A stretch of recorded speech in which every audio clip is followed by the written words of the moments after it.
Bonjour, je suis Ange est le Providentiel. Merci d'être sur notre chaîne Le Providentiel. Je vous souhaite la bienvenue à tous ceux qui nous suivent pour la première fois. Si c'est la première fois que tu suis cette vidéo, si c'est pour la première fois que tu arrives sur cette page, j'aimerais juste te dire la bienvenue. Bienvenue à toi et merci de prendre part à cela.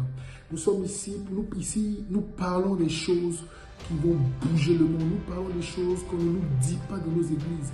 Nous vivons de manière pratique notre foi et nous grandissons. Nous sommes dans une communauté de près de 200 abonnés.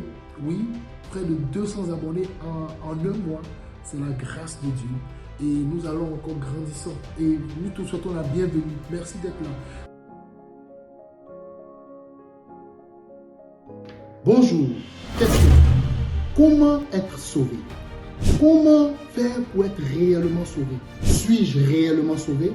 Suis-je encore un enfant de Dieu? Comment faire pour éviter la colère de Dieu à venir? Parce qu'effectivement, il y a une colère de Dieu qui arrive et elle va arriver sur toute l'humanité. Comment faire pour l'éviter?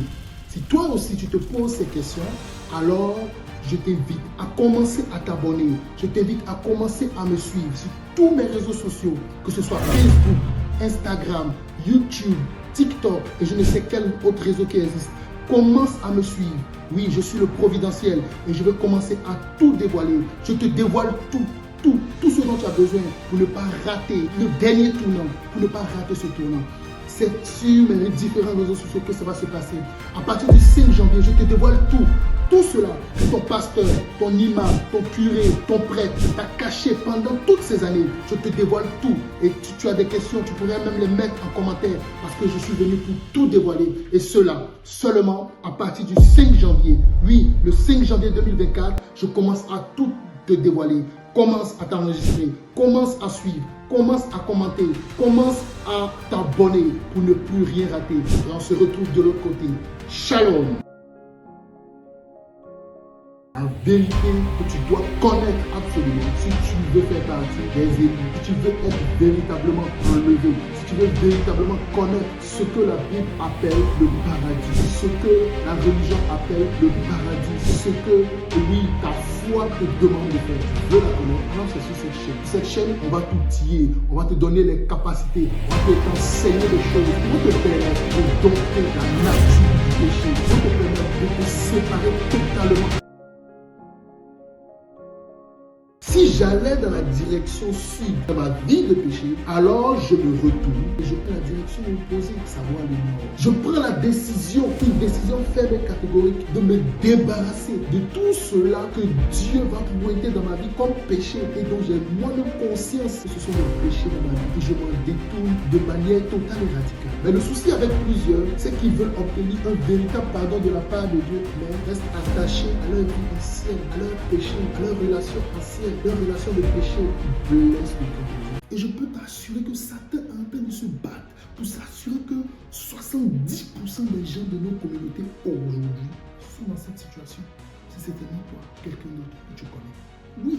Et le plan de Satan, ce n'est pas de t'amener, c'est-à-dire à te tourner radicalement de façon brute, à donner totalement le dos à Dieu. Non, c'est pas cela qu'il veut.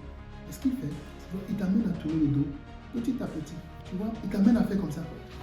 Et je dis, il te dit, va à l'église, fais les choses de Dieu, mais tu tournes ton dos petit à petit. Tu tournes le dos petit. Demain, tu tournes un peu. Après, demain, tu tournes un peu. Après, demain, tu tournes un peu. Et un matin, tu as le dos totalement tourné à Dieu. Voici le plan du diable.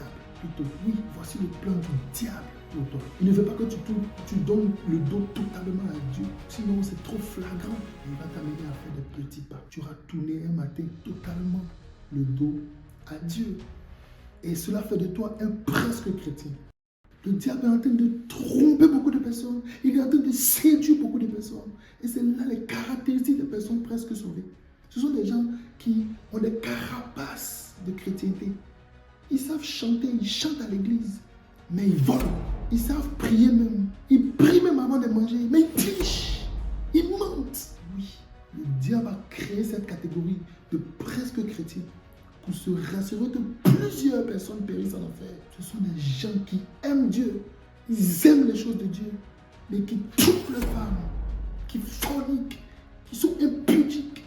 malgré ceux-là qui chantent dans les chorales des églises, qui prêchent à la chair, ce sont des presque chrétiens. Le fait donc qu'ils aient une Bible, qu'ils soient enfants de pasteurs ou prédicateurs, qu'ils soient baptisés, confirmés, infirmés, tous les firmés que tu peux connaître, tout cela, ça les a embobinés pour les classer dans cette catégorie, une catégorie de presque sauvés. Regarde, quand quelqu'un crée une machine ou un outil, si tu remarques bien, il y a toujours une notice, un mode d'emploi. Pareillement, lorsque Dieu créa le sexe, il lui a donné un mode de fonctionnement, un cadre de fonctionnement. Et toi, qu'est-ce que tu fais? Tu l'utilises à tes propres desseins, tu l'utilises à tes propres fins. Dans le plan de Dieu, le sexe devrait être utilisé seulement dans le cadre strict du milieu du mariage. Mais toi, tu couches ici, tu couches là-bas, tu as une go ici, tu as deux go là-bas. Tu te lèves, tu as un gars ici, tu as un pointeur là-bas, tu te caresses, quand on te caresse ici, on te fait comme ci. Et c'est le péché, c'est le péché. C'est cela qui fait de toi presque chrétien. Parce que quand tu finis tout ça, qu'est-ce que tu fais? Le dimanche, tu es bien habillé dans la chorale, tu es bien habillé dans l'assemblée, tu ne prends pas au culte. Et tu te dis que j'ai prié, j'ai demandé pardon à Dieu, j'ai fait ma prière. Tu as fait ta quelle prière? Non, tu n'as pas besoin de continuer comme ça. Parce que cela te catégorise dans le fait d'être un presque chrétien. Cela te catégorise, te bloque dans le fait d'être un presque chrétien. Alors que la Bible, qu'est-ce que nous dit la Bible? Lisons un peu la Bible dans Proverbe 28, le verset 9. Dans cette vie physique, tu es né certainement dans une maternité, à la clinique, peu importe là où tu es né.